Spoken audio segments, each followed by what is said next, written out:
winter driving that's based entirely on experience, written and produced and photographed by men who, as their daily work, drive all kinds of vehicles every day of the year, and who for pleasure have driven in trials and rallies and hill climbs. And that 2,000-mile test of winter driving, the Monte Carlo Rally. As the darker nights approach, check over the car, ready for the winter. Check the lights. It's a good thing to be able to see from the driver's seat that both side lamps are actually on. We fitted bits of perspex to one of our own cars for this purpose. See that the headlamps dip properly and that they're properly lined up. If you're troubled by dazzle from behind, you can fit a night mirror. If you haven't a radiator blind in hard frost, you can blank off the bottom half of the radiator. A good heater helps to keep the screen clear of mist or ice.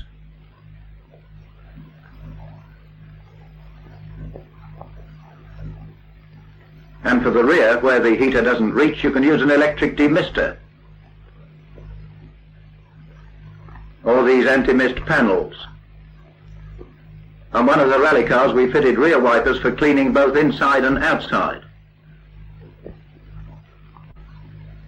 Bald tyres are a danger, especially in winter, so fit new ones. If you fit these special winter tyres, it's a good plan to take them off again in the spring and store them for next winter. Check the tyre pressures and the brake linings. Renew them if necessary, and make sure the brakes are properly balanced. A good safeguard against skidding. Winter roads are no place for bad brakes. If you contemplate serious driving in hilly country, check over your chains. This type are best for heavy work. These are a good standby for emergencies, and rubber grips can help if conditions aren't too bad. To prevent cold weather starting troubles, start the winter with a good battery and check over the ignition. And of course, for safe driving on slippery roads, the wheel alignment and steering must be in first-class condition. The throttle pedal must work smoothly and easily, so check over and lubricate the linkage. At all times of the year, the well-equipped car carries a fire extinguisher and a first aid kit.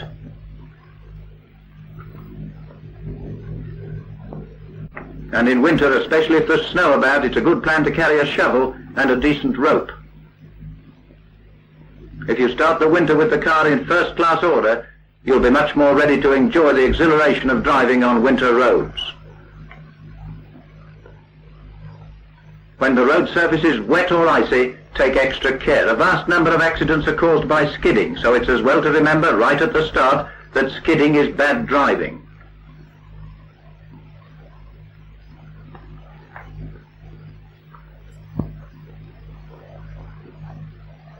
As it says in this Canadian book, skidding is always a sign of too much speed or lack of control. So we shan't spend too much time on the techniques of skid correction. For although this kind of thing's of obvious interest to rally drivers and to police motor patrols, we feel that for the ordinary driver on our busy roads, it isn't a lot of use knowing that steering to the right will cure a given skid, if that operation will bring you into the path of a bus or onto a crowded pavement. Remember that even the experts can't always cure a skid successfully.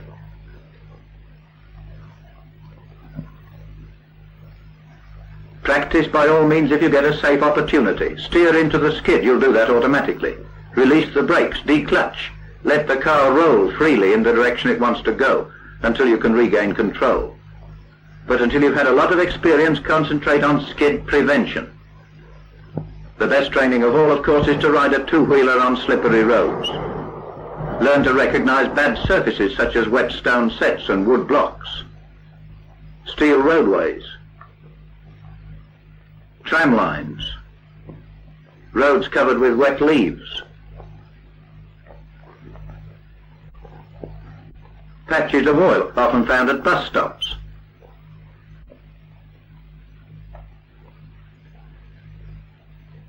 loose gravel and bad cambers,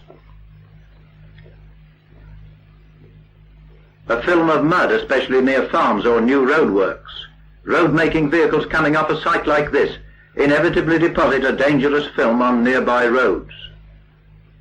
And learn to expect a greasy surface when you get the first shower after a dry spell. The most slippery roads of all, of course, are those covered with ice, and it's worth noting that wheel grip's worse when it's barely freezing than when there's a bad frost.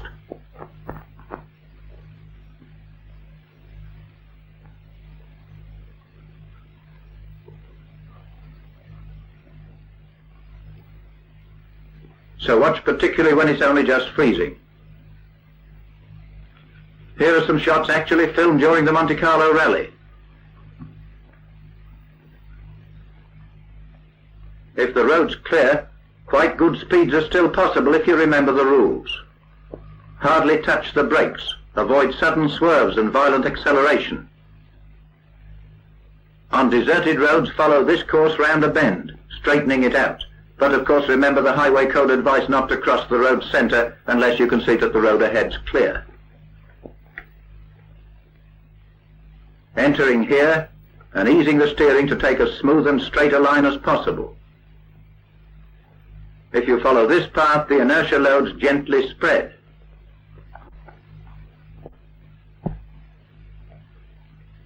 Whereas if you turn more sharply, powerful forces are concentrated here. The car tries to go straight on and skids off the road. If on a good surface you suddenly spot a patch of ice on a bend, alter course so as to roll easily through the slippery bit. Slow down and alter course here while you're still on the good road. Straighten up, release the brakes and the clutch, and roll through the ice in a straight line. Finish the corner and accelerate away when you're safely back on good road. And always, of course, start slowing down in ample time for any hazard, getting the speed down by a smooth change to a lower gear. Or sometimes, especially in the case of front-wheel drive cars, by a gentle application of the handbrake. Above all, don't attempt any sort of speed until you're able to recognize the subtle difference between those places where 40 miles an hour is safe and those where it isn't. And always remember that on public roads, skidding is bad driving. On a long run in frost, operate the handbrake every now and then to save the cable from freezing up. And for the same reason, leave the car in low gear with the handbrake right off if you have to park for long in frost conditions. It's a good thing to cover the windscreen with paper to save a big de-icing job in the morning. One final tip about heavy frost. Door locks sometimes freeze solid. Here's an easy cure.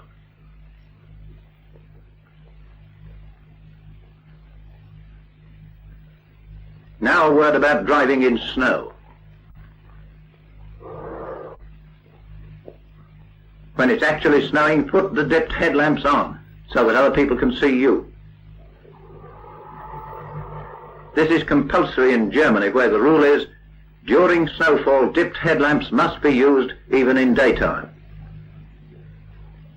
If the snow freezes on the screen, a powerful heater's the best answer. We've tried raising the bonnet and even this kind of warm air vent, but without much success with most cars. If all else fails, this kind of de-icing spray is useful. If you have to tackle drifting snow, choose the shallowest side of the road. And in any case, don't go out in weather like this without taking a shovel. Even an ordinary coal shovel is better than nothing. And remember that wheel grip's better on virgin snow than it is where the snow's been packed down into ice by the passage of vehicles. And now about driving in fog. We've come across countless cases of serious head-on crashes in fog, and they still happen.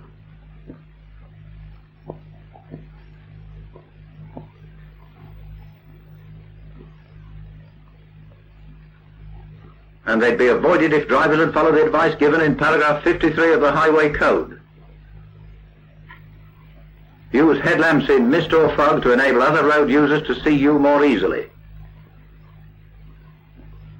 In South Africa, Germany and Canada, headlamps are compulsory in fog. Even fog lamps won't do unless the headlamps are on as well.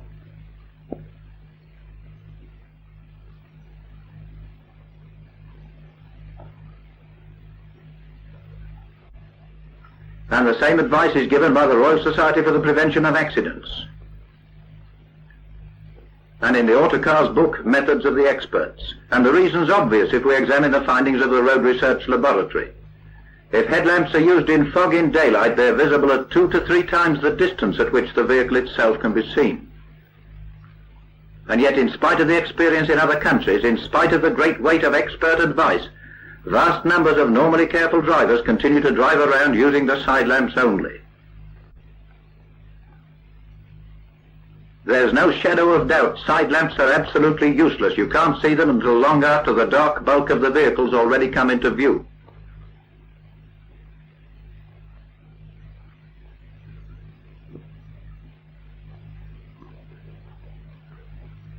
Notice how a powerful headlamp becomes visible at a much earlier stage.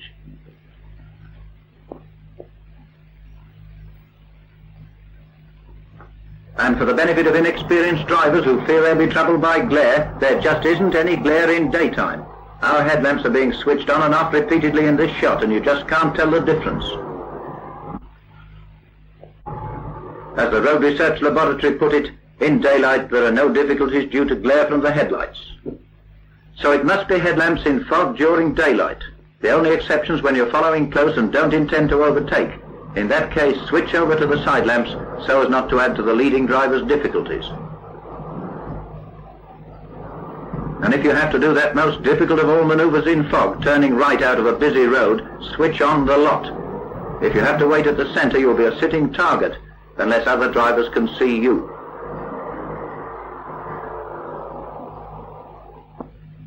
If you have to stop, keep your foot on the brake so the stop lamps give a warning. Rear-end collisions and multiple pileups are a serious risk in fog. In a real emergency, place a beacon back along the road. If you come to an accident, perhaps blocking the road, put your own car out of the way and hurry back along the verge with the beacon. To guard against these rear-end collisions, we fitted one of the rally cars with a special red reversing lamp to act as a powerful beacon.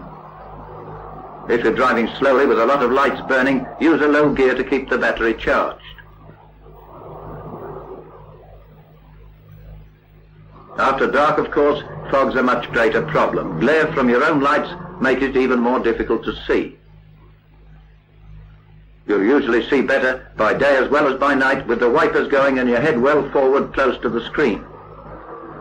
To overcome the glare problem, it's often said that the best answer is a low-mounted fog lamp with a flat-topped beam, but this is only true of very thin fog. Tests by the Road Research Laboratory showed that for thicker fogs, the lowest mounting height was not found to be the best, and that a wide beam lamp about 2 feet high and tipped down is often the best compromise.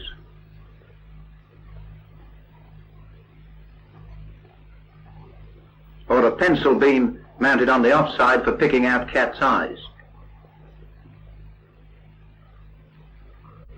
But in spite of all the difficulties, provided you stick to a few simple rules and don't allow yourself to get impatient, driving in fog needn't be half so formidable as many drivers imagine.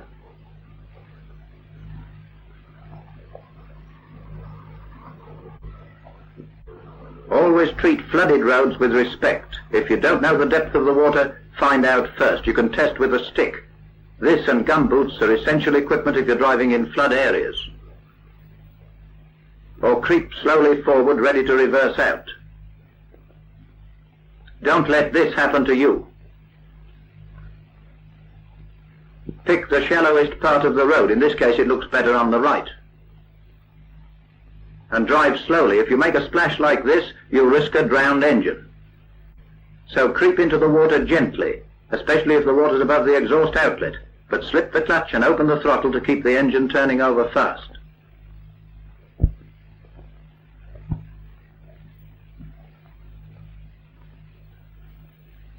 In very deep water, remove the fan belt.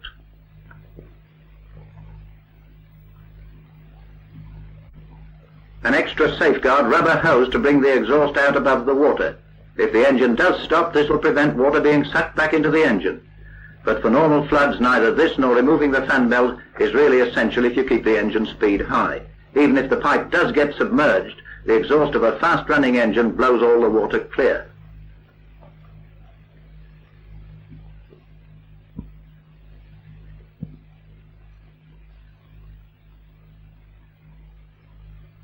If you do get stuck with a dead engine, engage low gear and motor out on the self-starter. And above all, don't forget that wet brakes are useless, and water gets into the brake drums even in the shallowest flood. So you need to drive with them on for 100 yards to dry them out. But don't just dry out the handbrake. Most of them are no good for emergencies. It's more effective to use the heel and toe method to operate the foot brake and the throttle at the same time.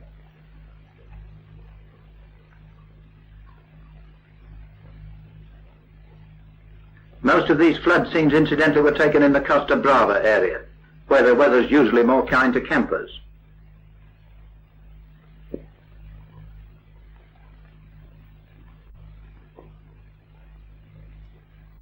But whether you encounter floods or sunshine, or the worst that winter can offer in the way of fog or ice or snow, with a properly equipped car and reasonable care, there's a wealth of useful driving experience to be gained and a great deal of enjoyment to be had from winter motoring.